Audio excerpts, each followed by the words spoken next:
Bonjour, bonjour à tous. Merci d'être une nouvelle fois aussi nombreux à participer à nos webconférences. Vous étiez plus de 1000 inscrits, donc vraiment merci beaucoup.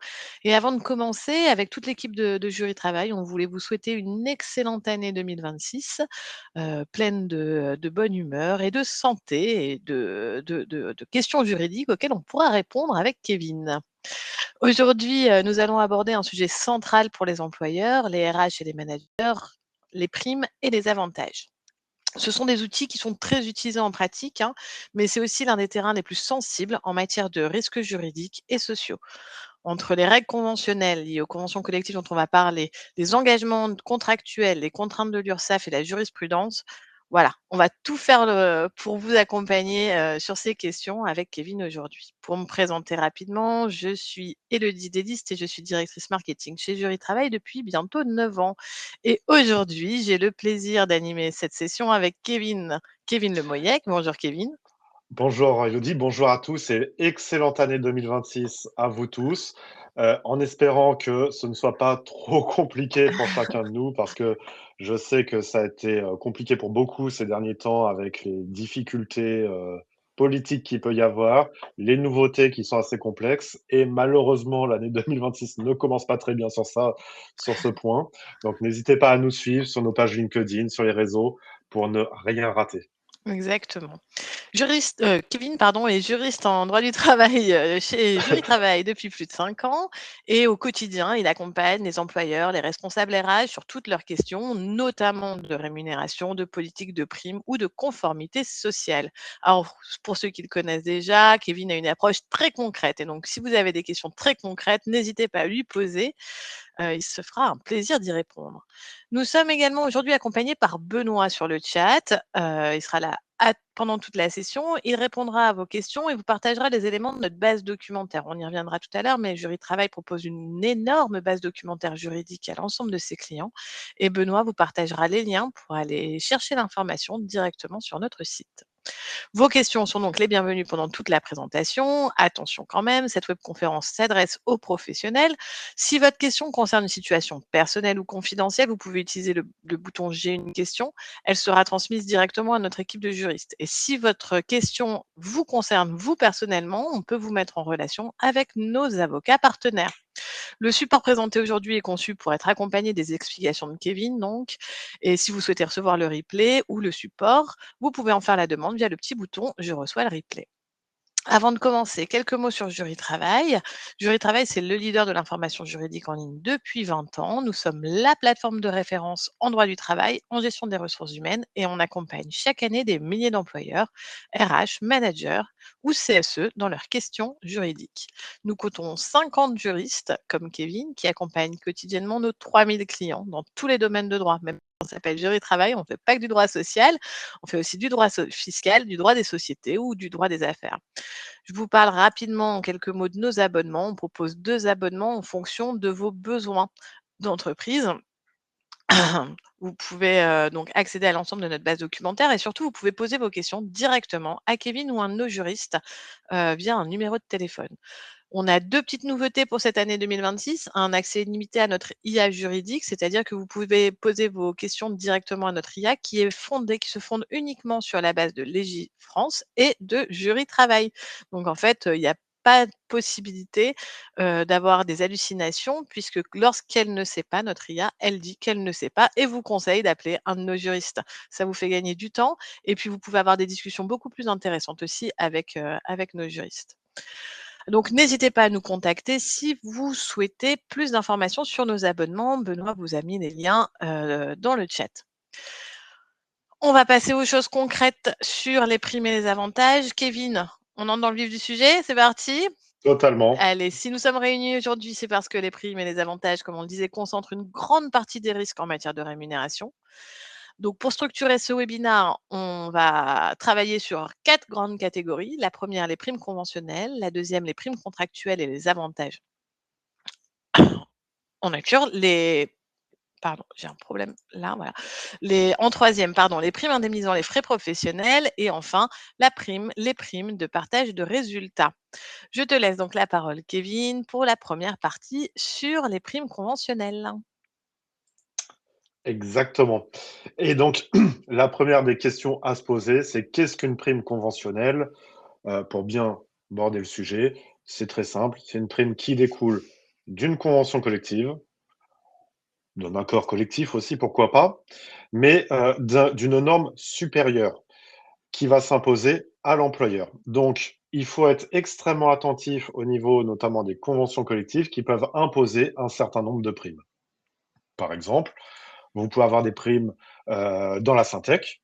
Vous avez une prime vacances qui est prévue où l'employeur doit verser chaque année, alors je vous fais de mémoire, je crois que c'est 10% de la masse globale des indemnités de congés payés à répartir de façon presque qu'il souhaite ou qu'il négocie avec les partenaires sociaux. Il peut y avoir des primes d'ancienneté, il peut y avoir beaucoup de choses qui peuvent exister. Donc c'est pour ça qu'il est toujours essentiel de vérifier la convention collective applicables dans l'entreprise pour voir quelles primes sont prévues et ne pas les oublier parce que ça peut évidemment entraîner des rappels en justice. Pour rappel, la prescription sur tout ce qui est salaire, c'est 3 ans. Donc, on peut toujours remonter 3 ans derrière. Donc, on vérifie la convention collective. Je sais que c'est compliqué et que c'est parfois rébarbatif hein, quand vous êtes sur des conventions de plus de 600 pages. Si vous êtes abonné à nos services ou d'ailleurs non, parce que vous pouvez aussi télécharger en achat à l'acte sur notre site, on a les principales conventions collectives qui sont synthétisées sur le site Jury Travail et qui précisent justement quelles primes sont dues. Merci beaucoup Kevin. Effectivement, sur Jury Travail, vous allez pouvoir trouver l'ensemble des conventions collectives, plus des synthèses sur quelques collectifs. Je vous ai mis le lien que vous pourrez recevoir et puis Benoît, je pense qu'il va aussi vous partager le lien des dossiers synthèse des conventions collectives. La deuxième question, Kevin, c'est quel type de conventions collectives existe-t-il? Alors, au niveau des types de primes qui pourraient exister, euh, c'est limité. Il y en a autant qu'on voudrait, mais on va avoir principalement, on peut essayer de les catégoriser.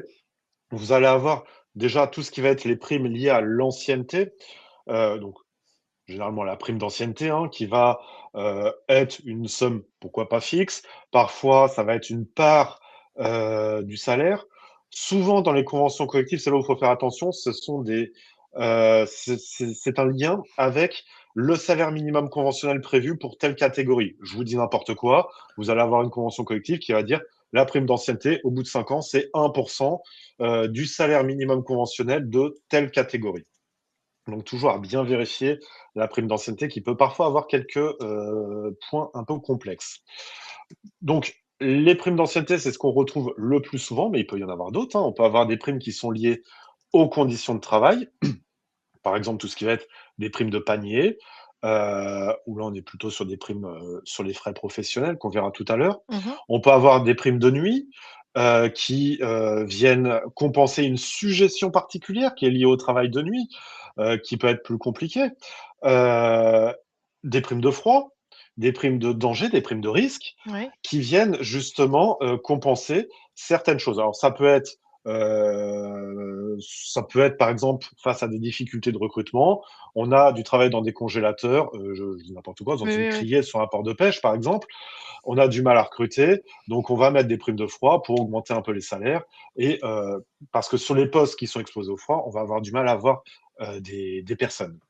Donc, toujours vérifier la convention collective à ce niveau-là, parce que les primes liées aux conditions de travail, notamment dans l'industrie, sont extrêmement nombreuses. Et on va aussi avoir les primes qui vont être liées à des événements particuliers qui vont entraîner le versement d'une prime. Par exemple, la prime de 13e mois, qui va être assez fréquente dans les accords, quoi, assez fréquente. On voit plus souvent dans des accords collectifs, aussi dans les conventions collectives, hein, par exemple la grande distribution, dans la commerce de détail à prédominance alimentaire, vous avez cette prime de 13e mois qu'on appelle prime annuelle. D'accord. Vous pouvez avoir les primes vacances, comme on a parlé au niveau de la Syntec, des primes de fin d'année, qui n'est pas forcément un 13e mois, mais qui peut être une prime fixe versée en fin d'année. Donc, la typologie des primes qui peuvent exister à ce niveau-là sont presque illimitées. On parle de primes conventionnelles dans les conventions collectives, ça peut être dans les accords collectifs, ça peut également être sur des décisions unilatérales de l'employeur, où D'accord. là, l'employeur les fixe comme il le souhaite, mais également dans des usages règle non écrite, mais qui a une certaine régularité et qui s'applique à tout le monde. Donc, la liste est infinie, mais il faut faire très attention aux conventions collectives, à ne pas en oublier, parce que je pense à certaines qui peuvent en avoir beaucoup. Attention à la métallurgie, j'en profite. La métallurgie, on a regroupé les 71 de mémoire conventions collectives de la métallurgie en une. Pour simplifier les choses, il ne fallait pas rêver. Chaque organisation locale a ressorti C'est ses habitudes. spécifique. Donc, dans la convention métallurgie, vous avez toujours des avenants locaux où vous avez souvent beaucoup de primes qui y sont. Donc, Ouais. attention à cela. Et c'est une convention qui évolue très, très vite, hein, Oui, sur les primes notamment, ouais. exactement. Il y a Elisabeth qui nous demande: «On est d'accord que la prime de précarité due dans le cadre d'un CDD n'a rien à voir avec la prime du 13e mois et que les 2 sont dus?» Totalement. La prime de précarité ou indemnité de fin de contrat vient compenser le fait que le CDD soit un contrat précaire. Donc, il est dû à l'issue du CDD, sauf s'il y a un CDI qui est proposé à l'issue, mais il ne vient compenser que la précarité. Mmh. Donc, l'indemnité de fin de contrat du CDD n'a effectivement rien à voir avec la prime de 13e mois et les deux sont dus. À vérifier au niveau de la prime de 13e mois s'il n'y a pas un versement au prorata si le CDD n'a pas duré toute l'année. D'accord, merci beaucoup. Toujours sur les primes conventionnelles, est-ce que tu peux me dire si ces primes sont exonérées de charges sociales? Alors, en principe, non. Il y a aucune raison pour exonérer ces primes de charges sociales. Alors, je dis bien en principe, parce que vous allez avoir tout ce qui va être remboursement de frais professionnels qui peuvent bénéficier d'exonération, mais ça, on verra plus tard. Mais en D'accord. dehors de ces primes de indemnisant des frais pro, il n'y a pas d'exonération prévue en principe. Là aussi, c'est toujours des principes. La sécurité sociale et notamment son bulletin officiel peuvent parfois prévoir des choses. Donc dans ce cas-là, c'est sûr qu'en fonction de la prime, il ne faut pas hésiter parfois à nous passer un coup de téléphone, Oui. voir s'il n'y a pas quelque chose qui existe, mais ça reste quand même très rare. D'accord. Merci beaucoup. Avant de passer à la deuxième partie sur les primes contractuelles, on voulait vous présenter notre dossier donc sur les primes et les avantages en entreprise. Alors, il y a beaucoup de questions, hein, vous verrez beaucoup de questions qui sont traitées, des modèles de lettres qui peuvent vous faire gagner un temps fou, un modèle de contrat. Et en fait, pourquoi ce dossier est indispensable pour vous? Bah, c'est pour que dans un seul et même dossier, vous ayez toutes les informations liées aux primes et aux avantages. Vous évitez ainsi des erreurs pouvant entraîner des rappels de salaire ou des litiges avec des salariés pour plus tard.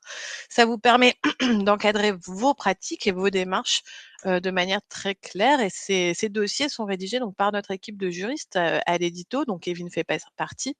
Ce sont plus de 10 juristes, hein, qui tous les jours mettent à jour l'ensemble de nos contenus, que ce soit les dossiers, les actualités ou les modèles de lettres, pour justement vous éviter de perdre du temps et de faire des erreurs. N'hésitez pas à le télécharger et puis à vous abonner si jamais vous avez besoin de poser des questions à une personne concrètement. Nous allons Exactement. passer. Et j'en profite Pardon, vas-y. juste pour répondre à une question très importante d'Estelle dans le chat. Et j'ai pas pensé à vous le dire. Est-ce que les primes conventionnelles sont à inclure dans dans le salaire minimum? Les frais professionnels, non. Les autres, en règle générale, oui, sauf si vous avez une convention collective qui prévoit autre chose. OK. Et alors la question de Virginie sur le 13e mois. Le 13e mois est-il dû à un salarié démissionnaire?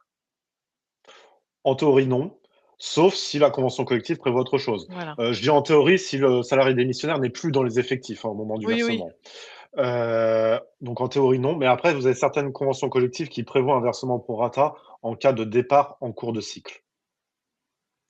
OK, très clair. On va passer à la deuxième partie, donc sur les primes contractuelles. Et la première question, c'est Kevin, peux-tu nous donner une définition? Qu'est-ce qu'une prime contractuelle? Alors la prime contractuelle, à la différence de la prime conventionnelle, c'est qu'elle est négociée par le salarié, entre le salarié et l'employeur. Donc elle est inscrite au contrat de travail, on a volonté de la contractualiser, ce qui va lui donner beaucoup plus de force. Et elle va peut-être pas s'appliquer aussi à l'ensemble des salariés. Alors attention au principe à travail égal, salaire égal, hein, donc Mmh. des salariés dans la même situation devraient bénéficier des mêmes primes. Mais la prime contractuelle, on a vraiment la volonté de la placer dans le contrat de travail et donc elles sont un petit peu définitives parce qu'on ne pourra pas l'enlever sans l'accord des deux parties. Donc cette prime contractuelle, généralement, on va y voir les primes d'objectifs. Ouais. C'est même souvent ça qu'on va contractualiser. Parfois, on contractualise d'autres choses, hein.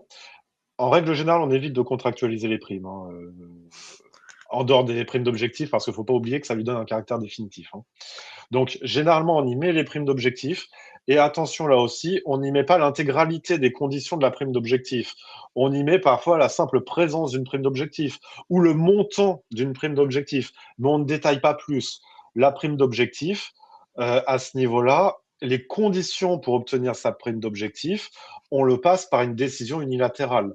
Pourquoi? Parce que je vous donne n'importe quoi. On va dire, nous, alors c'est pas le cas, hein, mais nous, chez Jury Travail, on va mettre une prime si vous êtes 1000 participants aux webconférences.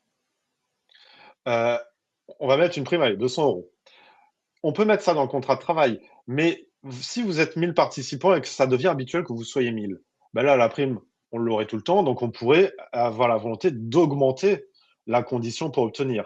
Si on le contractualise, ben dans ce cas-là, il faudra créer un avenant et l'accord du salarié pour pouvoir modifier l'objectif.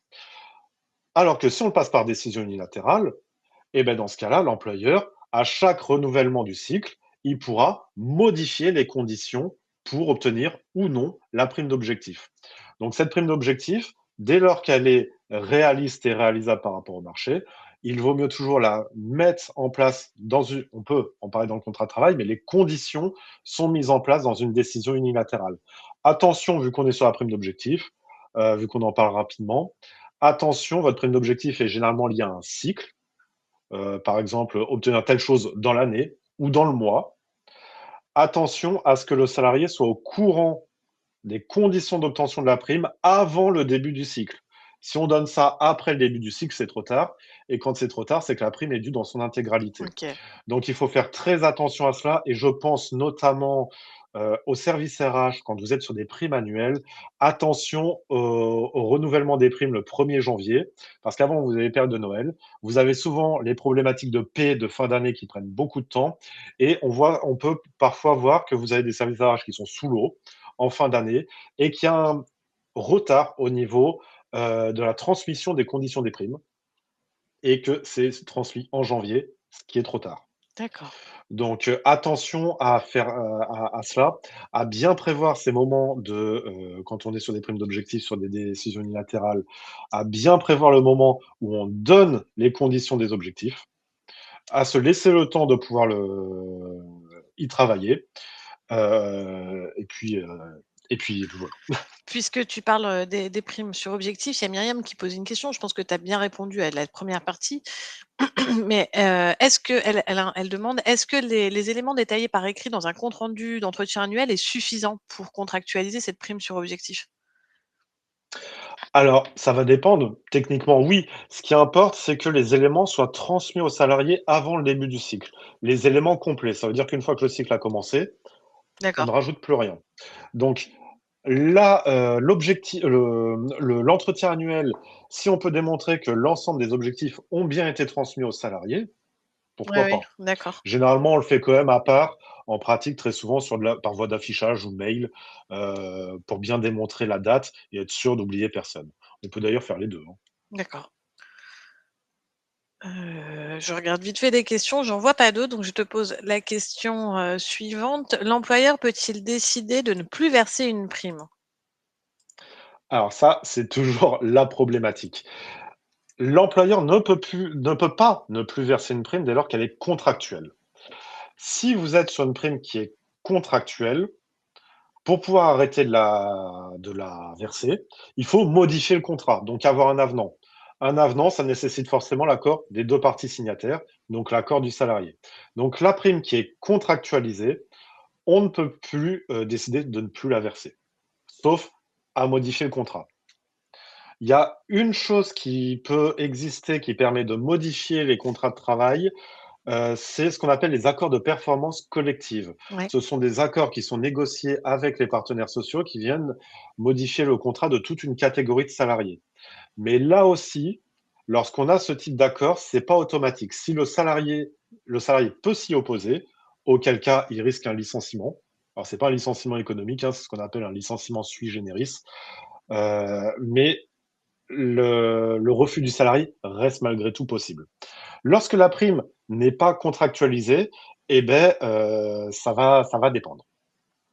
Lorsqu'on va être sur une prime dite bénévole, donc une prime bénévole, c'est un montant qui n'est pas déterminé, qui n'a pas un mode de calcul invariable, qui est un peu au gré de l'employeur.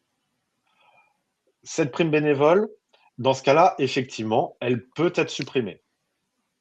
Donc on est vraiment sur des choses qui ne sont pas forcément amenées à se rappeler d'année en année. D'accord. Euh, Alors, oui, j'ai une pardon, petite question excusez-moi, là-dessus. Non, j'ai une petite bien question, sûr. excuse-moi. Alors, en plus, j'ai une petite toux, mais bon, je vais faire la question d'abord. Quand on donne une prime depuis plusieurs années, 1, 2, 3 ou 4 ans, est-ce Mhm. que c'est vrai que la 5e année, elle est due encore pour ça devient une prime d'usage? Est-ce que ça existe Je vraiment? dirais même, alors il n'y a pas de règle des 5 ans et je dirais même qu'elle viendra en usage avant les 5 ans. D'accord, Là, dès lors que vous allez avoir cette prime qui va être bénévole dans ce cas-là et qui a ce qu'on appelle les critères de constance, fixité et généralité, d'accord, donc dans ce cas-là, elle est générale, elle est fixe, elle arrive chaque année, oui, elle est constante, ça fait plusieurs années qu'elle est versée. Dans ce cas-là, ça en devient un usage. d'accord, Et donc dans ce cas-là, ça ne veut pas dire qu'on est obligé de la verser. Ça voudra dire qu'il faudra dénoncer l'usage pour ne plus la verser. d'accord. Donc ça va vraiment, en fait, il n'y a pas de règle des 5 ans. Euh, 5 ans, oui, il y a forte chance que ce soit considéré comme un usage, mais honnêtement, même avant, il y a aussi des chances que ce soit considéré comme un usage. Ça dépend ensuite entièrement de la décision des juges du fond. En cas de litige judiciaire, euh, beaucoup n'attendront pas les 5 ans, clairement. Ça marche. Merci beaucoup, Kevin.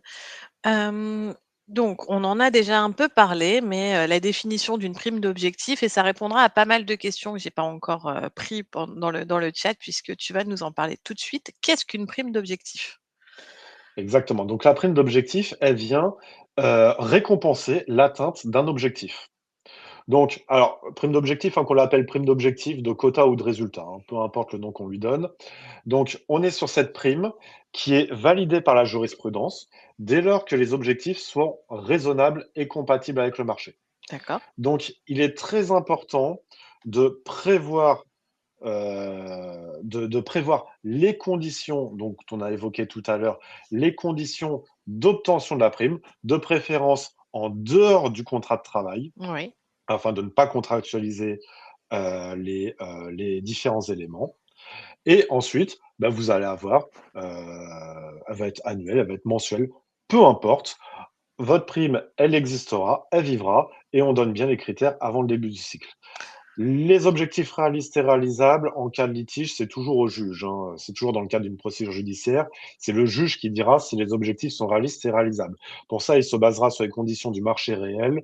Attention en période de crise, si vous êtes dans un secteur qui peut être en crise, forcément, il faudra peut-être revoir les objectifs. Il peut mmh, aussi y avoir tout un tas de choses qui peuvent venir impacter. Quand vous êtes notamment sur des primes d'objectifs qui sont liées à un groupe de salariés, s'il y a des absences régulières dans ce groupe, ben peut-être que l'objectif deviendra irréalisable. mmh. Il faut toujours garder à l'esprit que dès lors que l'objectif devient irréalisable, c'est que la prime est due en totalité. OK. Donc il faut faire très attention à cela. Donc, il faut que l'employeur, détaille, les critères d'attribution de cette prime. Est-ce que, on peut parler, par exemple, c'est une question là que je vois de Patricia qui nous demande: «L'employeur peut-il ne communiquer précisément les critères d'attribution d'une prime de résultat et parler d'implication sans plus des éléments de manière très large finalement?» Non, il faut que ce soit quantifiable. Non, ça, c'est pas précis. Ça, Oui, c'est absolument pas précis. Il faut vraiment que ce soit quantifiable, il faut que ce soit précis, sinon la prime est due en intégralité. d'accord. J'ai pu avoir le cas, là, il y a pas longtemps, par exemple, d'une prime, alors, une prime de non-accident qui, en cas d'accident, est révisée. Point. Dans ce cas-là, il est clair que, en soi, ça pose problème parce que révisé de combien? On ne sait pas et en plus, il y avait un autre problème, c'est que les primes de non-accident, c'est un petit peu limite parce que Bah, ça ouais. vient sanctionner le salarié pour un accident et les juges apprécient peu et assimilent souvent ça à des sanctions financières illicites. Ouais. Donc ça, en règle générale, on évite, mais là, malheureusement, c'était pas de leur fait. C'était suite à un rachat de société où ils ont retrouvé ça. Donc, il faut vraiment pouvoir quantifier dès le début de façon claire et précise, sinon, sinon la prime est due en intégralité. Oui, et est-ce qu'on peut décider de mettre en place, une prime d'objectif n'importe quand en cours du contrat de travail? C'est une question de Sarah. Bien sûr, bien sûr, ça on la met quand on veut, on peut la mettre. Une entreprise qui n'en a jamais eu, on peut la mettre en place, Oui. sans aucun problème. Après, on n'est pas obligé de passer par une contractualisation de cette prime. Donc ça ne pose aucun souci de la mettre en place, même si on l'a jamais mis en place, même en plein milieu d'année, tant que, vos objectifs n'ont pas encore commencé. Ouais, c'est ça, et sans faire mention dans le contrat de travail, finalement. On n'est pas obligé d'en faire mention dans le contrat de travail. Très clair, merci beaucoup. Ça répondait à quelques questions. On continue avec la question suivante sur, les avantages en nature. Qu'est-ce qu'un avantage en nature? Alors pourquoi ça veut pas changer ma slide? Ah voilà. Oh non, pas moi, oups, pardon. Qu'est-ce qu'un avantage en nature, Kevin? Alors, l'avantage en nature, on en parle dans les primes parce qu'un avantage en nature, ça peut être alors c'est pas vraiment une prime en soi, hein, Oui, oui. mais ça reste un élément de la rémunération, qui peut avoir son importance. Donc l'avantage en nature, c'est vraiment la fourniture d'un bien ou d'un service, hein, mais en règle générale plutôt un bien, au salarié, qui peut en faire ce qu'il veut et qui va lui procurer l'économie d'une dépense. L'avantage en nature, le plus courant, c'est le véhicule de fonction. Donc à bien distinguer du véhicule de service, hein. Le véhicule de service, on l'utilise uniquement au travail, c'est-à-dire qu'on le laisse à l'entreprise, on ne rentre pas chez soi avec, contrairement au véhicule de fonction, où là, on peut avoir, on peut l'utiliser dans sa vie privée. Donc la voiture de fonction, c'est le plus fréquent, mais on a également, le téléphone, pourquoi pas, heu, le logement, certains logements de fonction. Je pense également aux repas, par exemple, dans toutes les entreprises de la branche HCR, de la restauration. Alors c'est pas la convention collective qui le prévoit, c'est un vieil arrêté qu'on appelle l'arrêté Parodi, qui prévoit un avantage en nature repas, et qui oblige l'employeur à nourrir ses salariés lorsqu'ils travaillent pendant les pauses repas. Ça peut aussi être un avantage en nature. Donc, on a ces avantages en nature qui sont, en règle générale, précisés dans le contrat de travail et on va essentiellement, là, aujourd'hui, vous parler plutôt du véhicule de fonction parce que c'est celui qu'on va trouver le plus souvent. Mmh. Donc le véhicule de fonction, heu, on peut le prévoir dans le contrat de travail. Attention, le piège du véhicule de fonction dans le contrat de travail, c'est, de trop rentrer dans les détails. D'accord. Vous avez un véhicule de fonction qui a une valeur, vous n'êtes pas obligé de mettre qu'il s'agira, d'une Audi A4, de telle gamme. On met le véhicule, sa gamme, berline, une citadine, peu importe. Il faut faire attention à pas trop rentrer dans les détails, hein, dans ce cas-là, parce qu'attention, dans le contrat de travail, vous contractualisez, donc on ne peut plus revenir en Oui, arrière, hein. oui. Surtout que si demain, vous mettez, une berline sportive, très consommatrice en essence et que, demain, vous êtes obligé de passer à l'électrique, ça va poser problème. Mmh mh, mmh. Donc il faut faire très attention à ne pas trop rentrer dans le détail. Ça pose beaucoup de problèmes, hein, cette histoire de passage à l'électrique parce que vous savez que, les flottes d'entreprises vont devoir s'électrifier, même s'il y a des retards et une certaine tolérance qui existe, ça finira par arriver, donc il faut faire très attention à ça. Le coût peut très vite monter. Donc votre véhicule de fonction, on évite de trop détailler et ensuite, on est sur son avantage en nature qui va être soumis à charge et c'est cette soumission à charge qu'il ne OK. faut jamais oublier parce qu'évidemment, il n'y a pas d'exonération. Mmh mh. Vous êtes sur un élément du salaire qu'il va falloir absolument, où il va falloir verser des cotisations sociales dessus. Donc, cette soumission à charge, ça dépend d'énormément de choses. Je ne ferai presque une web conférence entière pour rentrer dans tous les détails, mais grosso modo, ça va dépendre énormément de si est pris en compte l'essence ou non, et est-ce que vous prenez en compte la valeur réelle ou une valeur forfaitaire. Donc tout ça, c'est le bulletin officiel de sécurité sociale, ce qu'on appelle le BOSS, qui va toujours dicter tout cela. Donc ça, il faut soit nous appeler, soit vous tourner vers le boss pour pouvoir avoir les détails. Mais évidemment, ces avantages en nature, il faut toujours garder à l'esprit que ça entraîne des charges sociales. Donc ça n'est pas à faire à la légère. Il va être très important, et c'est aussi pour ça qu'on avait envie d'en parler, parce que on a beaucoup de pièges sur ces véhicules, et notamment les véhicules de service, qui, il y a une certaine tolérance dans beaucoup d'entreprises qui en réalité les transforment involontairement en véhicules de fonction. Un véhicule de service, il doit rester dans l'entreprise. Quand le salarié a fini sa journée, il la laisse en entreprise, il ne rentre pas chez lui avec. Le véhicule de service n'est pas fait pour faire du trajet domicile-travail. Mmh. En cas de contre-jour ça peut poser problème et vous pouvez vous retrouver involontairement avec un véhicule de service qui va devenir un véhicule de fonction, qui va être intégré à la rémunération du salarié et qui va entraîner un redressement. OK. Donc il faut faire très attention à cela. Le véhicule de service, il reste en entreprise. Si on rentre avec, on est sur un véhicule de fonction et on assume d'être sur un véhicule de fonction. OK. Bah, ça répond à la question de Marie-Laure, je pense. Merci beaucoup, Kevin. Encore une question sur, les primes. La prime peut-elle être octroyée à un seul salarié et pas aux autres? Ça aussi, on a eu beaucoup de questions sur le chat là-dessus. Est-ce que, on peut faire la distinction finalement entre salariés? Alors, je vous dirais, je vais vous faire une réponse de Normand, je vous dirais oui et non. Ça dépend. Vous pouvez effectivement, en principe, verser une prime à un salarié. On a quand même une certaine liberté de négociation, une certaine liberté contractuelle, pourquoi pas? Mais il faut toujours revenir sur le principe à travail égal, salaire égal. Donc verser une prime à un salarié et pas à un autre voudra dire que vous mettez en place une inégalité entre ces 2 salariés, inégalité qu'il faudra pouvoir justifier Mmh mh. sur des critères objectifs. Mmh.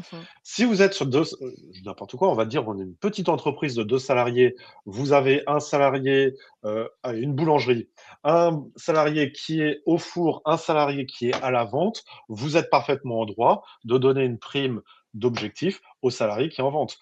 Ils ne sont pas sur le même métier, donc là, vous pouvez justifier la différence de traitement au niveau de ces salariés. Si vous ne pouvez pas, bah, dans ce cas-là, la réponse à cette question, ce sera non. Donc généralement, une prime, elle doit être versée à tous les salariés du même service, ou sinon D'accord. c'est qu'il va y avoir un problème. Je mets volontairement à l'écart certaines primes exceptionnelles, parce qu'il peut y avoir des primes exceptionnelles, heu, je dirais presque à la tête du client, pour récompenser un salarié parce qu'il aurait fait telle et telle chose. Mais je dis bien, il a fait telle et telle chose, donc on peut, justifier. Vous pouvez avoir certaines primes exceptionnelles qui viennent compenser un salaire trop bas. Un salaire qui serait sous le salaire minimum conventionnel, vous avez une prime un petit peu qui serait versée pour compenser cela, peu importe comment on l'appelle. Si vous avez votre salarié A qui est au-dessus et votre salarié B qui est sous le salaire minimum conventionnel, votre salarié B, vous êtes obligé de Mmh. l'augmenter, heu pas forcément d'augmenter son salaire net, hein, mais de lui verser une prime pour qu'il repasse au-dessus de ce salaire minimum. Donc, en théorie, oui, en théorie, il faut éviter, mais tant qu'on peut justifier, on peut verser, des primes, à des salariés et pas à d'autres. Il faut faire attention parce que on va parler d'une chose, assez rapidement sans trop rentrer dans le détail là aussi parce qu'on n'a pas les éléments. Ce Vous allez avoir bientôt, les salariés qui vont pouvoir non pas connaître le salaire de leurs, collègues, mais avoir des idées du salaire moyen dans un service. C'est la fameuse directive transparence des salaires qui doit être transposée en droit français avant juin prochain. Alors, on en parle aussi parce qu'il faut faire très attention à ce qu'on voit sur les réseaux sociaux, sur internet ou autre, où vous voyez des choses assez hallucinantes là-dessus. Il s'agit d'une directive. Une directive, c'est pas d'application directe. C'est un ensemble de règles qui donnent la direction, contrairement à un règlement qui s'applique directement dans les États. Donc ça donne la direction, ça veut dire qu'il faut une loi de transposition. Il faut qu'il y ait une loi qui transpose cette directive et il y a tout un tas de manques dans cette directive, notamment des garde-fous. Imaginons si vous avez que 2 salariés, s'il y en a un qui demande la moyenne des salaires, il connaîtra forcément le salaire de l'autre, ce qui serait une atteinte au droit à la vie privée qui est un droit fondamental. Donc théoriquement, on doit avoir des garde-fous qui sont mis. Donc, on ne sait pas vraiment ce qui va se passer. Et croyez-moi, c'est pas faute d'avoir eu tout un tas de rédacteurs juridiques dans le milieu du droit du travail qui ont interrogé le ministère du Travail. Il n'y a pas de réponse à l'heure actuelle. On n'est même pas sûr que ça sorte avant juin prochain. Mmh. C'est censé sortir, mais on n'est même pas sûr. Mmh. Euh, donc Pour ça, ceux c'est qui quelque étaient chose qui va là, poser lors de notre problème. dernière webconférence de décembre, effectivement, on en a parlé longuement de, beh, qu'est-ce qui va se passer avec cette loi, cette directive? En fait, on ne sait pas aujourd'hui répondre. Exactement. Donc, attention au versement de primes quand vous avez favorisé certains salariés avec la directive transparence des salaires. Ça ne veut pas dire que le salarié saura à qui a touché des primes, mais ça va venir forcément augmenter le salaire moyen d'autres salariés, ce qui pourrait avoir des conséquences sur le salaire moyen du service. Mmh. Après, là aussi, on ne sait pas si au niveau de cette directive, ce sera le salaire de base ou le salaire avec prime qui Oui, devra oui. être mentionné. Donc ça, on ne sait rien, donc je ne rentrerai pas plus dans le détail. Je pense que dès qu'on aura plus d'infos, on fera une webconférence, qu'on avait déjà plein de questions là en décembre sur cette thématique-là. Ophélie nous pose une question par rapport à la prime de 13e mois. En fait, elle a une prime de 13e mois pour un seul salarié. Qu'est-ce qu'elle peut faire pour les autres salariés? Donc elle nous écrit: «Est-ce qu'un employeur peut verser une prime de 13e mois à un seul salarié?» Donc j'imagine que c'est dans le contrat, la prime de 13e mois, Mmh. et verser une prime exceptionnelle aux autres salariés. Alors là, ça va être un peu compliqué parce que Ouais, vous allez avoir j'imagine. un salarié qui a un 13e mois et même si vous versez une prime exceptionnelle aux autres du même montant, la problématique, c'est que le problème l'an prochain va se répéter et cette Oui, prime n'aura plus rien d'exceptionnel. Donc là, dans ce cas-là, vous faites un 13e mois à tout le monde. Il y a une exception dans tout ce que je vous dis à ce niveau-là, où vous pourriez justifier une différence de traitement, c'est par exemple sur un rachat de société. Vous rachetez une société et vous avez les salariés de l'autre société qui bénéficiaient de certains droits. Là, ça peut et la jurisprudence accepte qu'il y ait une différence de traitement entre les salariés de cette ancienne société qui a été intégrée et les autres. Parce qu'en fait, ils avaient obtenu un droit dans une ancienne société et ça peut justifier une différence de traitement. Après, c'est vrai qu'en termes de dialogue social, c'est un peu compliqué et ça ouais. peut entraîner pas mal de problèmes. Donc c'est pour ça que je pense que dans beaucoup de sociétés, dans ce cas-là, bon, on va négocier une prime de 13e mois pour tout le monde, mais c'est quelque chose qui est possible. Très bien. Merci beaucoup, Kevin. On va pouvoir avancer sur la troisième partie, sur les primes indemnisant les frais professionnels. Alors, la première question, hop, voilà. La prise en charge des frais professionnels est-elle obligatoire pour l'employeur? Alors oui, lorsque le salarié paye quelque chose à la place de l'employeur est dans l'obligation de le rembourser. Ça, c'est de la jurisprudence constante et ça ne changera en aucun cas à l'avenir. Donc, un frais professionnel, il est supporté par l'employeur si le salarié le supporte. Forcément, il devra être remboursé. En aucun cas, le salarié ne doit s'appauvrir au profit de l'employeur. Ça, c'est un principe juridique plus que constant en droit français. C'est ce qu'on appelle l'enrichissement sans cause. En aucun cas, on ne peut s'enrichir sans cause. Alors, c'est quelque chose qu'on voit souvent en droit de la famille, mais ça existe aussi en droit du travail. Euh, L'employeur ne peut pas s'enrichir au détriment du salarié sur des frais qui, normalement, émanent de l'employeur. D'accord. Juste, je reviens sur la prime de 13e mois. Excuse-moi, il y a Agnès qui nous a posé une question et avant de fermer ce chapitre, peut-on proposer un 13e mois à un CDI et rien aux saisonniers qui sont là 8 mois par an? Alors là, ça me semble un peu délicat parce que vous avez un principe d'égalité entre les CDD et les CDI. Mmh. Vos saisonniers qui, eux, sont en CDD, pourquoi est-ce qu'on les exclurait? Ça pourrait poser problème. Là, dans ce cas-là, même en prévoyant, une obligation de présence au moment du versement, ça viendrait probablement il y aurait un risque d'inégalité de traitement et les salariés en CDD pourraient attaquer là-dessus.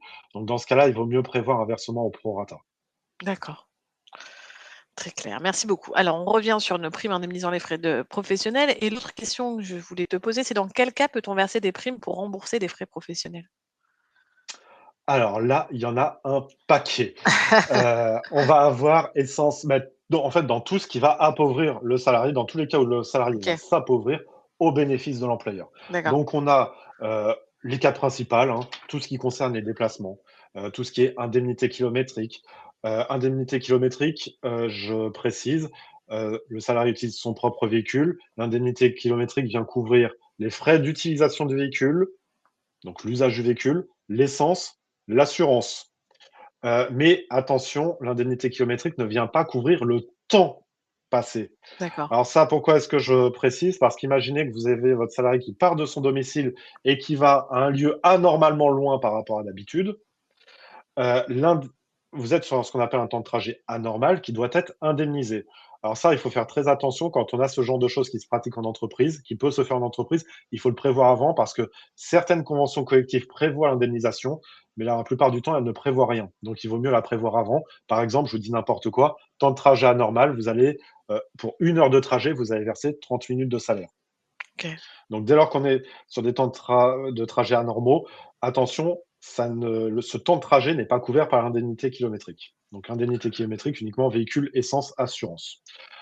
Tout ce qui va être frais de transport, hein, si on prend le train, euh, le taxi, comme j'étais venu à Paris avec Elodie, où on a un peu débordé sur une conférence, et heureusement qu'Elodie m'a trouvé un taxi pour rentrer, Ouais. pour récupérer le train. Donc, ces frais de déplacement, ils sont remboursés par l'employeur. On a également certains frais de repas. Attention, pas tous les frais, pas tous les repas, hein, mais certains frais de repas. Vous pouvez avoir des indemnités de repas qui sont prévues. Je pense notamment dans le BTP, qui sont souvent prévues par la convention collective. Mhm. Indemnité de repas, le salarié est en déplacement, il ne peut pas rentrer chez lui pour se nourrir. Il peut y avoir une indemnité repas. Le logement, pareil, dans les grands déplacements, le logement, le commercial, l'ouvrier, encore dans le BTP, hein, c'est souvent le cas dans le BTP, les frais de déplacement, vous pouvez avoir la prise en charge d'un logement, de l'hôtel. Mhm. Il y a le télétravail aussi, qu'on évoquera tout à l'heure, des frais qui peuvent être liés au télétravail, euh, le siège ergonomique, si besoin, le bureau. Vous pouvez avoir l'employeur qui fournit le matériel tout en restant propriétaire, hein, qui récupère, ou il peut y avoir un accord pour qu'il fasse moitié-moitié avec le salarié et le salarié reste propriétaire de la chose. Donc, ces types de frais professionnels sont presque autant illimités. Il peut y en avoir tout un tas. Le salarié ne doit pas s'appauvrir C'est pour clair, l'employeur. très clair. C'est le principe. Violaine, on revient dans la question du télétravail dans 2 questions. Avant, je voulais poser une autre question à Kevin, c'est peut-on verser plus que ce que prévoient les limites imposées par l'URSSAF? Alors la question est importante. Pourquoi? Parce que le principe du frais professionnel, c'est qu'il est exonéré de charges. Fort Mhm. heureusement, il s'agit d'un remboursement d'un frais. L'URSSAF, évidemment, accepte de ne pas payer de cotisation sociale là-dessus, parce que ça n'est pas une rémunération. La problématique, c'est que vous allez avoir deux façons. Soit vous faites du forfaitaire, soit vous faites du réel. Lorsqu'on fait du réel, il faut garder les factures et on rembourse à hauteur de ce qui est prévu. Exemple, euh, un ouvrier qui est en déplacement, qui va manger dans un restaurant, on peut lui faire du remboursement réel. Il vous fournit la facture du restaurant et on rembourse le montant de la facture à partir du moment où le montant, évidemment, est raisonnable par rapport au déplacement. Un ouvrier qui irait gastronomique 4 étoiles, ça irait pas. Et là, Mhm. évidemment, il y aura un redressement URSSAF. L'URSSAF dirait, c'est pas du frais professionnel, c'est de l'avantage en nature. Mhm. Inversement, vous avez des commerciaux qui invitent des grands clients chinois dans un restaurant gastronomique étoilé. Là, ça peut se justifier. Donc là, on pourra rembourser sur facture. Quand on veut simplifier les choses et que on ne veut pas s'embêter avec les factures, on peut passer sur du forfaitaire. L'URSSAF tolère qu'on rembourse jusqu'à un certain point et jusqu'à un certain niveau, l'URSSAF dira, pour moi, c'est conforme à son objet. Donc, je vous exonère totalement. D'accord. Et donc, cela, ce sont les barèmes de l'URSSAF qui sont repris généralement par le bulletin officiel de sécurité sociale. Donc, à ce niveau-là, on peut les dépasser. Ce ne sont que des barèmes. Je vais en prendre n'importe lequel, hein, alors, excusez-moi. Hop, là, j'en ai tout un tas. Alors, on va prendre du frais. Alors, ça, c'est du frais de déplacement, c'est pas forcément ce qui sera le mieux. Hop, on va avoir par exemple des frais de nourriture. Vous avez une indemnité de restauration hors des locaux, en restaurant. Donc, on est sur une indemnité pour frais de repas au restaurant. L'URSSAF dit jusqu'à 21,10 €. D'accord. C'est exclu, c'est exclu de cotisation sociale. D'accord. Ça ne veut pas dire que vous êtes obligé de verser 21,10 €. Oui. Ça veut dire que jusqu'à 21,10 €, c'est bon. L'employeur peut, dans une décision unilatérale, dire c'est 15 €. Oui, oui, oui. Il peut aussi dire c'est 25 €. Oui, oui. Donc, on a le droit de verser plus que le minimum, mais si on dépasse le minimum, ça veut dire que ce qui dépasse le plafond sera réintégré dans l'assiette de cotisation et sera donc soumis à charge. Donc, soit quand on dépasse les plafonds, généralement, on reste sur de la facture, sur du réel, ou sinon on accepte que ce dépassement soit soumis à charge. Très clair. Merci beaucoup, Kevin. Alors, le télétravail, puisqu'on a beaucoup de questions, doit-on indemniser le télétravail? On aurait Alors pu faire un ça, vrai faux, ça. Ouais, ça c'est vrai. Ça, c'est la question qui tue, on va dire. Parce qu'en 2017, on a eu une réforme du télétravail, à une époque où pas grand monde faisait de télétravail, mais en tout cas, tout ce qui concerne indemnisation, ça a disparu. Sauf que le télétravail impose des frais professionnels. On a l'occupation du domicile, Mmh. c'est pas beaucoup de place, hein. On a l'occupation du domicile, les frais d'assurance, parce que votre assurance habitation couvre le matériel de l'employeur. Ça coûte pas plus cher pour le salarié, hein, mais il y a une couverture, des activités du télétravail, du matériel de l'employeur, les frais d'électricité, les frais de la box internet, même si ça coûte pas plus cher, mais il y a quand même une part de la box internet qui est utilisée. Donc, il y a des frais qui sont liés au télétravail. Donc pour ça, l'URSSAF a mis en place un barème qui, heu, qui, heu, qui, hem, qui prévoit des maximums en fonction du nombre de jours télétravaillés dans la semaine, où jusqu'à ces barèmes, on est exonéré de charges. Alors attention pour ces barèmes, ce barème a été augmenté récemment, mais il y a, un petit, quiproquo à ce niveau-là. Heu, Vous avez la possibilité d'indemniser le télétravail. Le montant maximum par mois pour une journée de télétravail par semaine, il est à 11 € s'il n'y a pas d'accord collectif et il est à 13 € s'il y a un accord collectif. Alors, je dis qu'il y a un petit couac qui s'est passé, c'est que le passage à 11 €, avant c'était 10,90 €, Mmh. c'est passé à 11 € au 1er janvier, sauf que c'est une annonce de l'URSSAF, mais ils ne l'ont pas repris dans le bulletin officiel de sécurité sociale. Ah. Dans la mesure où seul le boss est opposable à l'administration, même si c'est écrit sur le site internet de l'URSSAF, un agent de contrôle, en cas de contrôle, n'est pas obligé de suivre ce que dit le site internet de l'URSSAF. La seule chose qui lui est opposable, c'est le boss, et le boss, il est encore sur les chiffres de 2025 à l'heure actuelle. OK. Donc, dans très peu de temps, ce sera 11 € maximum par mois pour une journée de télétravail, heu, 20 ou 13 € s'il y a un accord collectif, 22 € pour 2 jours, et cetera, et cetera. OK. On peut aussi faire ça par jour, hein, avec 2,70 € par jour. Donc ça, c'est le barème qui est prévu par l'URSSAF. Après la question, pour répondre à la question: «Est-ce qu'on doit indemniser le télétravail?» La réponse que je vais vous faire, c'est probablement oui. Pourquoi? Parce qu'on sent qu'il va y avoir un revirement de jurisprudence. La Cour de cassation, il y a quelque temps, disait: «Le télétravail doit obligatoirement être indemnisé si l'employeur ne donne pas un local aux salariés». Donc s'il n'y a pas de local disponible, le télétravail doit être indemnisé. Il y a peu, la Cour de cassation a un peu modifié sa jurisprudence en disant: «S'il n'y a pas de local ou si c'est prévu dans le contrat de travail». Mmh. Sauf que le télétravail doit forcément être prévu du contrat de travail, Oui, oui. mais pas sur modification des conditions. Donc, il faut nécessairement un avenant. Donc, c'est un gros sous-entendu, très probablement, que la Cour de cassation va imposer l'indemnisation du télétravail. Et attention, la jurisprudence est toujours rétroactive. OK. Ça va être sympa 3 ans pour encore être à précis. gérer ça. C'est ça. Donc, si vous n'avez pas prévu l'indemnisation du télétravail, si vous avez des NAO, il est très important de le prévoir parce que ça va finir par arriver. Alors, je sais que 60 des accords télétravail ne prévoient pas d'indemnisation, Oui, mais attention, ça va arriver. d'accord. Donc, vous êtes sur des sommes qui sont exonérées de charges. Vous n'êtes pas obligé d'être à 11 €, ça peut être 5 €, mais il vaut mieux commencer à y penser dès maintenant parce que ça va être imposé de façon rétroactive, très probablement dans les temps qui viennent. D'accord. Il y a Sergio qui nous dit: «À partir du moment où le télétravail est un avantage accordé et non une obligation pour le salarié, pourquoi est-ce qu'il y a des frais? Est-ce que l'alternative n'est pas uniquement de supprimer le télétravail?»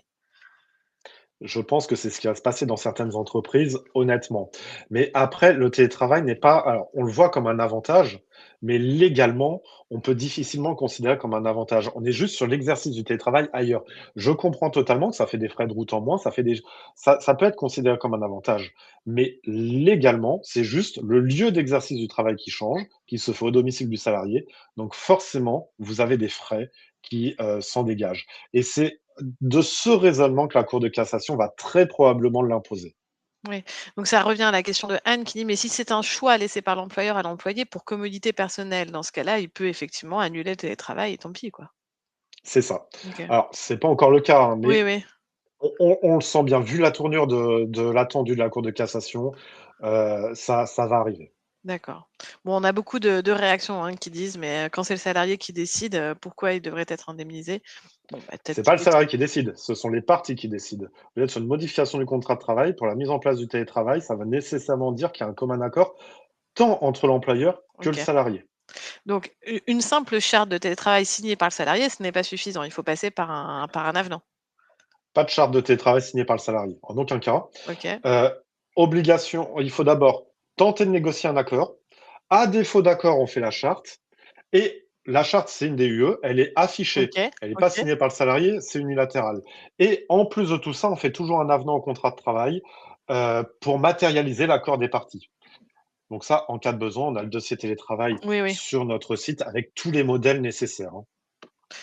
Merci beaucoup Kevin. On va passer à quelques questions-réponses. Comme ça, on va pendant que vous répondez aux questions, je vais pouvoir t'interroger Kevin et puis ça va te permettre aussi de prendre un peu, de respiration. La première question qu'on voulait vous poser à vous, c'est sur la prime d'ancienneté. La prime d'ancienneté doit-elle figurer alors du coup je l'ai perdu, voilà, sur une ligne du bulletin de paye?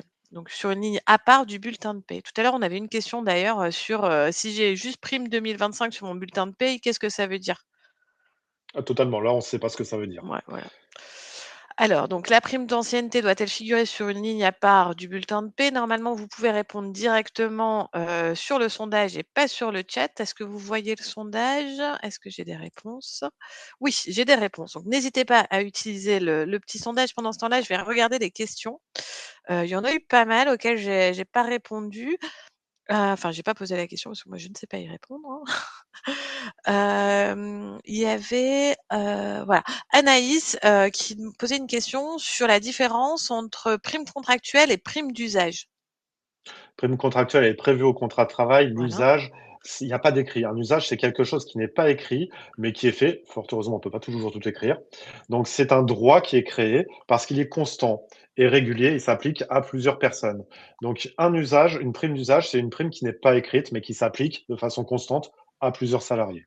d'accord. On a aussi, la question sur les 13e mois là, donc quand on parlait du 13e mois, est-ce que les intérimaires ont droit au 13e mois? Théorie, il ne doit pas y avoir de discrimination avec les intérimaires. Après, l'intérimaire n'étant pas là pour très longtemps, généralement, c'est on va voir si ça se prévoit au prorata, à voir avec l'agence d'intérim pour intégrer ça à la rémunération de l'intérimaire Alors directement. dernière question pour cette, question que je vous pose moi. Kevin, lorsqu'un commercial a un rendez-vous client dans la journée, c'est une question de Christelle, mais avant qu'il peut manger chez lui avant de s'y rendre, sommes-nous obligés de prendre en charge ses frais de repas? S'il peut se rendre chez lui, normalement, non. Mmh. Il n'y a pas de frais professionnels et en théorie, l'URSSAF refuserait d'ailleurs une exonération de charges.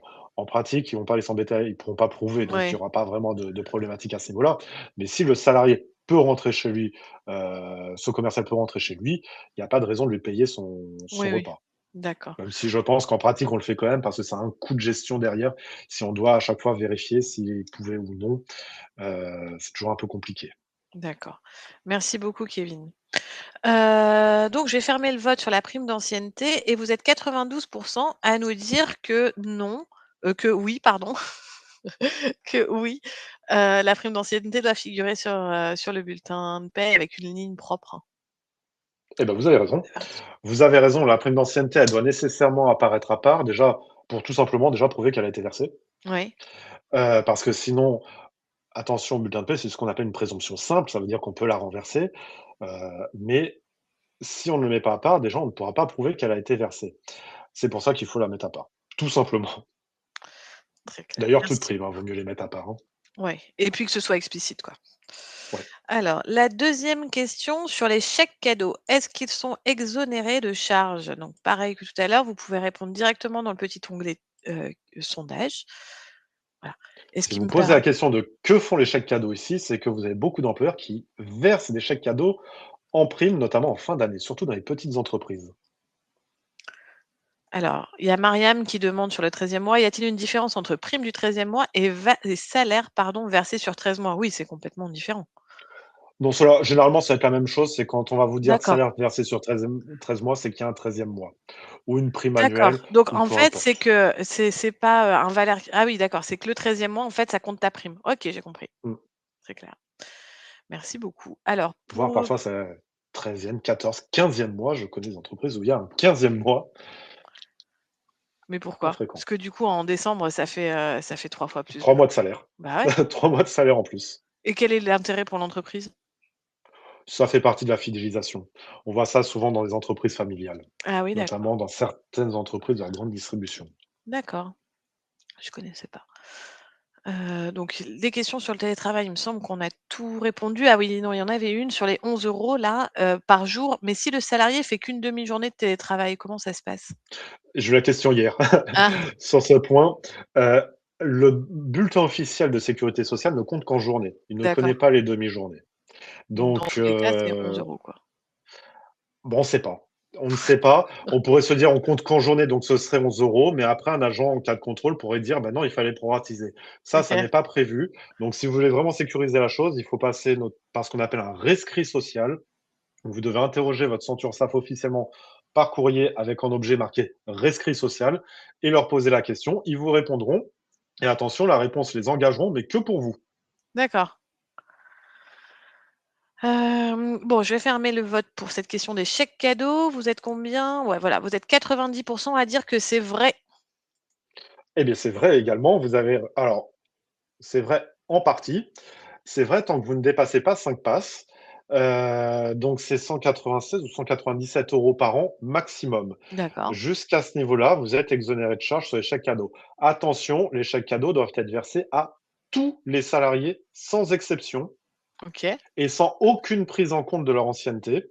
Sinon, ce sera considéré comme un critère discriminatoire et dans ce cas-là, l'exonération de charges, elle disparaît. Donc c'est exactement la même règle qui s'applique au CSE. bah, c'est ce que j'allais te dire, ouais. C'est la même règle, hein, en Ouais, réalité. d'accord, L'employeur peut faire des œuvres sociales s'il n'a pas de CSE ou si le CSE ne le fait pas. Attention, d'accord, le CSE est prioritaire, hein, donc lorsque vous faites ça de façon régulière, c'est un CSE, le CSE peut dire: «C'est à moi de le faire, donc je prends l'œuvre avec le budget qui est dédié». d'accord. Donc ces chèques cadeaux, il faut faire très attention, pas de conditions, d'ancienneté. Oui, 200 €, oui, excusez-moi, avec le nouveau PS, PS. Avec le nouveau plafond de la sécurité sociale, j'étais sur l'ancien. Heu, Ces chèques cadeaux, ils sont exonérés tant qu'il y a aucun critère discriminatoire. Il faut faire attention parce que le critère d'ancienneté qui était toléré jusqu'à présent par les URSSAF, heu, ne l'est officiellement plus, même s'il y a une grosse pincette à ce que je vous dis. L'URSSAF avait laissé jusqu'au 31 décembre dernier pour se mettre en conformité, mais ils ont laissé 1 an de plus, pour une raison que j'ignore totalement, pour se mettre en conformité. Donc il peut y avoir pendant 1 an, en théorie, vis-à-vis de l'URSSAF, une condition légère d'ancienneté, heu, 1 mois d'ancienneté par exemple, pour pouvoir toucher le chèque cadeau. Mais attention, c'est quelque chose qui ne vise que les exonérations de charges, ça vise pas le droit du travail. C'est D'accord. là où c'est très compliqué. Si vous mettez une condition d'ancienneté d'1 mois, par exemple, effectivement, l'URSSAF le tolérera, mais le juge, s'il est saisi par le salarié, lui ne le tolérera pas. Pour le juge, il y a 0 condition d'ancienneté. Mmh. OK. Merci beaucoup Kevin pour ces explications. Nouvelle question sur les avantages en nature. Est-ce qu'ils sont suspendus si le salarié est en arrêt maladie? C'est pour ça que j'ai pas répondu à différentes questions qui m'ont été posées pendant le chat, puisqu'on pose la question ici. Chèque cadeau pour les alternants? Oui. Pas de distinction en fait, hein, comme d'habitude, il faut À pas distinction, votre alternance, c'est soit un apprenti, soit un contrat de professionnalisation. Dans le cas du contrat de professionnalisation, c'est un CDD ou un CDI classique. L'apprenti, lui, ne doit pas être discriminé. Le stagiaire également, hein. Alors, le stagiaire, c'est un cas un petit peu à part, mais l'URSSAF avait quand même pas mal précisé lors des précédents rescrits qui avaient été faits par Dalloz pour, fut une époque, connaître leur tolérance vis-à-vis des conditions d'ancienneté. L'URSSAF avait très clairement dit, à l'époque, pas plus de 6 mois, parce que sinon, ça excluait les stagiaires. D'ailleurs, à l'époque, les 6 mois étaient déjà même presque trop. Donc, tout le personnel, tous les gens qui travaillent dans l'entreprise doivent bénéficier de ces chèques cadeaux de façon totalement uniforme, peu importe leur revenu. d'accord, Et pas de modulation non plus, hein. d'accord. Donc je vais fermer le vote pour la question sur les avantages en nature parce que je n'avais pas fait attention, mais en fait, il est déjà 15 heures. Vous êtes Oui, 69 à répondre faux et la réponse est c'est faux. C'est non. Les avantages en mmh. nature ne peuvent pas être suspendus si le salarié est en arrêt maladie, donc le salarié doit bénéficier, par exemple, de sa voiture de fonction, même en arrêt maladie. Mmh. C'est également le cas en cas d'exonération du préavis, s'il y a un licenciement ou une démission. Mmh. Et la dernière question, c'est sur les véhicules de service, hein, on en a beaucoup parlé. On va voir si vous avez bien suivi. Est-ce que les véhicules de service est-ce que le véhicule de service est un avantage en nature, vrai ou faux? Je vous laisse quelques instants. Je retourne sur le chat pour voir, s'il y a des questions. Un salarié qui utilise sa voiture perso car le camion de la société est en panne, peut-il se faire rembourser ses indemnités kilométriques? Il doit être remboursé. Après, les indemnités kilométriques, c'est le barème fiscal qui est repris par l'URSSAF, donc c'est le plafond maximum, hein. On n'est pas Oui. forcément là-dessus. Tant que l'indemnisation n'est pas dérisoire, on peut être à moins. Mais là, clairement, oui. Et après, il y a eu 2 questions là sur les chèques cadeaux des CSE. Par rapport aux chèques cadeaux et par rapport au CSE, faut-il le donner aux retraités de l'année en cours? Ça, c'est une question de Sylvie, c'est la première question. Et la deuxième, c'est de Morgane qui nous dit: «Pour les chèques vacances, la condition d'ancienneté est-elle interdite? A-t-on le droit de mettre une condition type hors période d'essai ou hors préavis de départ?» Alors, concernant les retraités, c'est pas une obligation, c'est une possibilité. Donc, il faut les verser à tous les salariés qui sont en contrat au moment du versement. Les retraités, le Code du travail permet de faire bénéficier les œuvres sociales aux anciens salariés. Donc, les retraités, c'est possible à la condition que soit, si c'est distribué dans le cadre du CSE, la résolution du CSE le prévoit, Mmh. ou que l'employeur le prévoit. D'accord. Et concernant les chèques vacances, c'est un cas un petit peu particulier, mais il faut éviter. OK. Alors je vais fermer la question sur les avantages en nature et le véhicule de service et vous êtes 85 pardon, à nous dire que c'est faux et c'est Eh bien, effectivement c'est on en a parlé tout à l'heure, effectivement, oui. ça n'est pas un avantage en nature dès lors que le salarié le laisse à l'entreprise. Merci beaucoup. Alors, il nous reste une partie qui est une partie importante, hein. On va notamment parler de la PPV, donc l'ancienne prime Macron. Je pense en 10 minutes, si vous pouvez encore rester avec nous, une dizaine de minutes, on pourra, parler de ce sujet avec Kevin, de manière apaisée. Donc Kevin, sur les primes partageant, la valeur, est-il, obligatoire de prévoir des primes de partage de résultats? Ça dépend. Ça dépend du nombre de salariés, déjà. Si vous êtes à plus de 50 salariés, vous avez une prime de partage des résultats qui est la participation, qui est obligatoire. Oui, Si vous êtes à moins de 50 salariés, ça va dépendre si vous avez votre résultat net fiscal qui est supérieur à 1 sur 3 années consécutives. Résultat net fiscal supérieur à 1 pendant en 3 années 3 ans. consécutives. Ça, c'est la loi partage de la valeur, donc ça commence à se mettre en place aujourd'hui. Où là, dans ce cas-là, vous devez avoir un dispositif de partage de la valeur, participation, intéressement ou PPV, qui doit être mis en place. Cependant, il n'y a aucune sanction qui a été prévue par les textes, si ça n'est pas fait. D'accord. Alors, dans quelles conditions peut-on verser ces, primes de partage de la valeur ou cette prime de partage de la valeur, pardon? Alors, la prime partage de la valeur, la PPV, vous pouvez la verser sans véritable condition au niveau lié à l'entreprise, hein. Par contre, vous avez un plafond. Ce plafond, il est à 3 000 € par bénéficiaire et 6 000 € si jamais vous avez un accord d'intéressement dans l'entreprise. Donc attention, cette prime ne peut pas remplacer une prime existante, hein. Elle ne doit pas venir contourner, des primes qui existeraient. Et dans ce cas-là, on la prend, soit dans le cadre d'un accord collectif, soit dans le cadre d'une décision unilatérale. Faites attention lorsque vous êtes soumis aux obligations de négociation annuelle obligatoire, donc quand vous avez une section syndicale représentative dans l'entreprise, on attend que l'ANAO soit finie, hein, avant de décider de quoi que ce soit. Sinon, ça pourrait être considéré comme abusif.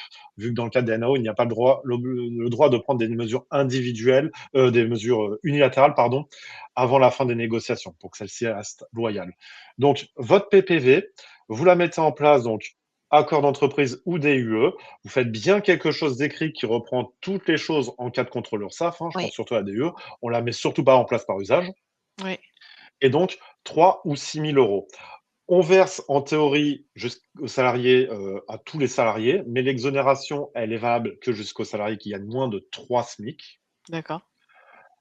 On peut la moduler, donc on peut exclure les salariés qui gagnent plus de 3 SMIC.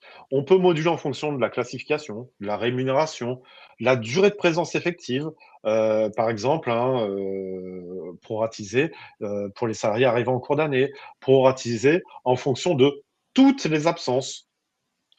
On choisit pas ses absences, hein, c'est vraiment toutes les absences. Et là, dans ce cas-là, on peut la mettre en place. Votre PPV, l'avantage, c'est qu'elle va être exonérée d'un certain nombre de cotisations, notamment au niveau de la CSG-CRDS. et elle peut bénéficier d'un régime fiscal favorable lorsque l'entreprise fait moins de 50 salariés. Mmh. Les plus de 50 salariés ont perdu, beaucoup au niveau de l'avantage fiscal, hein. Ouais. Tu parlais du DUE, on peut en télécharger notre modèle de DUE pour éviter les erreurs directement sur le site, et dans le dossier, des primes.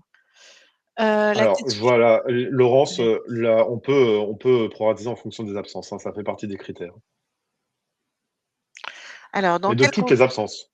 Pardon, excuse-moi. Non, je t'en prie. Dans quelles conditions peut-on verser une prime de participation cette fois?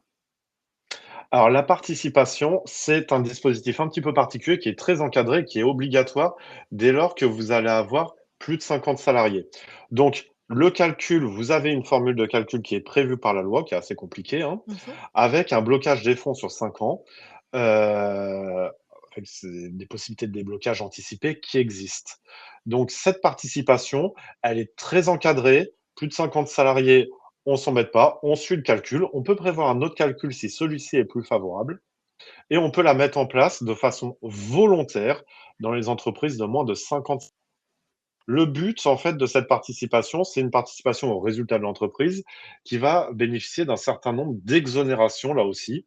Alors, ces exonérations, c'est essentiellement si ces sommes sont bloquées. En cas de déblocage, euh, et bien là, dans ce cas-là, il y a des risques de perte de certaines exonérations, mais ça, après, c'est le salarié qui Qui en prend décide? la responsabilité. Alors, malheureusement, c'est très compliqué de rentrer dans le détail, parce que ce serait très long. Je vous mets un lien dans le chat sur un article qui détaille un peu plus sa participation. Vous pouvez le trouver si vous nous regardez en replay, en tapant «participation jury travail» sur un moteur de recherche. Merci beaucoup Kevin. Dans quelles conditions, cette fois, peut-on verser une prime d'intéressement? Alors l'intéressement, contrairement à la participation, elle n'est pas obligatoire et on va être sur quelque chose qui va se faire vraiment en interne. Le calcul n'est pas imposé. Donc on va avoir la possibilité de déterminer un certain calcul, une certaine chose à aller chercher, heu, un chiffre, une progression, peu importe, c'est à définir en interne.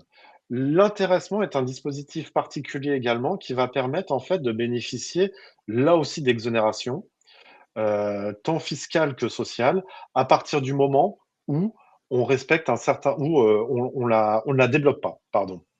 Donc on va avoir notre calcul d'intéressement qu'on va se faire, qu'on va prévoir dans notre accord ou en décision unilatérale, hein, on n'est pas toujours obligé de passer par un accord. Attention, il y a un gros piège. C'est très compliqué là aussi, malheureusement, on ne peut pas rentrer dans les détails, mais il faut prévoir son intéressement en avance. Ça veut dire que là, par exemple, l'intéressement pour l'année 2026, vous ne pourrez pas le prévoir à la fin de l'année 2026 parce que vous êtes sur quelque chose qui est aléatoire. Dès lors que vous connaissez trop d'éléments, vous n'avez plus de caractère aléatoire. D'accord. Donc, vous aurez là jusqu'à la moitié pile de l'année pour mettre en place votre intéressement pour l'année 2026. Mmh. Donc ça, on le met en place, on le prévoit et puis voilà. D'accord, très bien. Merci beaucoup Kevin. Il y a quelques questions sur la PPV. Est-ce qu'il y a une date à laquelle elle doit être, versée? On l'a défini en interne, la date. OK. Doit-elle correspondre est-ce que cette date doit correspondre exactement au mois du bulletin de paie sur laquelle elle apparaît? Alors, normalement, oui, parce que si jamais vous la versez, le bulletin de paie doit venir matérialiser le mouvement financier entre l'employeur et le salarié. Mmh. Donc, il y a un problème, je pense pas que ce soit très grave, hein, mais Oui, oui, oui. normalement, ça Oui, je vois, doit ouais. apparaître sur le bulletin de Mmh. paie le mois du versement. Oui, oui, ça semble logique, ouais. Et alors, il y a une question d'Ingrid aussi qui dit: «La PPV, quand vous dites toutes les absences, c'est y compris les congés sans solde?» Oui, OK. Merci beaucoup. La dernière question, est-il possible de verser d'autres primes? bien sûr. Il y a une liberté totale au niveau des versements de primes et puis vous pouvez verser ce que vous voulez, en prime, que ce soit des primes d'usage, que vous ne mettez pas en à l'écrit. Vous pouvez verser des primes exceptionnelles, hein. Imaginons qu'il y a un projet spécifique qui est présent, vous voulez verser une prime exceptionnelle, vous le pouvez. Vous pouvez mettre en place tout un tas de primes qui sont possibles, imaginables, des primes de cooptation, par exemple, si vous avez des difficultés de recruter pour faire marcher le réseau des Oui, salariés. Vous avez effectivement la possibilité d'utiliser les exonérations de charges de certaines primes dans le cadre des négociations salariales. Ça a été On en a parlé au niveau du télétravail, mais c'est vrai qu'on a beaucoup d'entreprises qui utilisent les primes télétravail pour augmenter indirectement les salaires tout en étant exonérés de charges. Donc vous avez tout un tas de possibilités, qui existent. On a également, quelque chose qu'on n'a pas évoqué, mais qui est très utilisé, c'est le titre restaurant. Le titre restaurant permet de bénéficier d'exonérations de charges jusqu'à certains montants et permet d'augmenter le pouvoir d'achat du salarié, dans la mesure où ce titre est utilisable dans la grande même distribution. chez Emma Heu, depuis cette semaine, donc effectivement. bah, voilà. Et ce titre restaurant peut permettre d'augmenter les salaires tout en bénéficiant d'un certain nom d'augmenter le pouvoir d'achat tout en bénéficiant d'un certain nombre d'exonérations de charges. Vous avez des possibilités de verser des primes pour le transport domicile-travail, sous certaines conditions. Je pense notamment au forfait mobilité. Vous pouvez avoir une prise en charge à 100 de l'abonnement transport. Oui. Il y a tout un tas de possibilités qui existent et qui se passent illimitées et qui peuvent bénéficier parfois d'exonérations de charges. Donc là aussi, vous nous appelez si vous avez au moindre doute. Oui, il y a eu beaucoup de questions là, sur les 3 dernières minutes. Malheureusement, il est déjà 15h11, donc on va devoir fermer cette webconférence. N'hésitez pas à cliquer sur le bouton «J'ai une question», à faire un copier-coller de votre question et à nous la poser. Comme ça, Kevin pourra vous rappeler, aujourd'hui ou demain, pour vous apporter des réponses. Donc on arrive à la fin de cette webconférence. Avant de vous dire, au revoir, je voulais vous reparler de ce dossier, hein, dans lequel vous retrouverez l'ensemble des réponses apportés par Kevin aujourd'hui et aussi des modèles de lettres, de contrats, des fichiers express en fait. Ce sont des résumés explicatifs qui vont vous permettre en un clin d'œil de trouver la réponse à votre question. Donc merci beaucoup, à tous d'avoir participé. Merci beaucoup à toi Kevin, pour toutes tes Merci à connaissances vous et tes tous, puis merci à partages. toi également. Merci Benoît sur le chat. Nous espérons que cette session vous a été, utile, qu'on a répondu à beaucoup de vos questions. Pour aller plus loin, ben, je vais vous passer les prochaines webconférences qu'on va, animer. Alors, il y en aura beaucoup avec Kevin, il y en aura 2 sur les 3 avec Kevin. La prochaine, c'est le 27 janvier sur la réforme de l'apprentissage, qui est une grosse réforme. Ce sera avec Alexandra.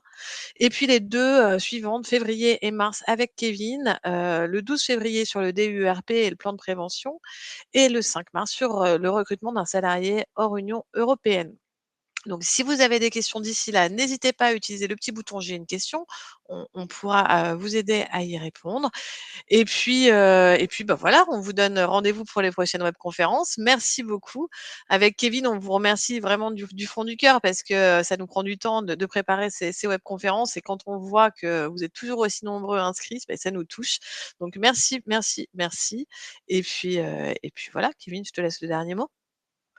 Eh ben, à bientôt. Puis surtout, n'hésitez pas, ça nous fait toujours beaucoup de bien de voir que vous êtes de plus en plus nombreux et n'hésitez pas, à vous inscrire, à nous suivre sur les réseaux sociaux et à vous inscrire à notre newsletter pour rien rater parce qu'il va y avoir beaucoup de nouveautés dans les semaines à venir. Super, merci beaucoup. Merci à tous et bonne journée, bonne semaine et bonne année. Au revoir. À bientôt.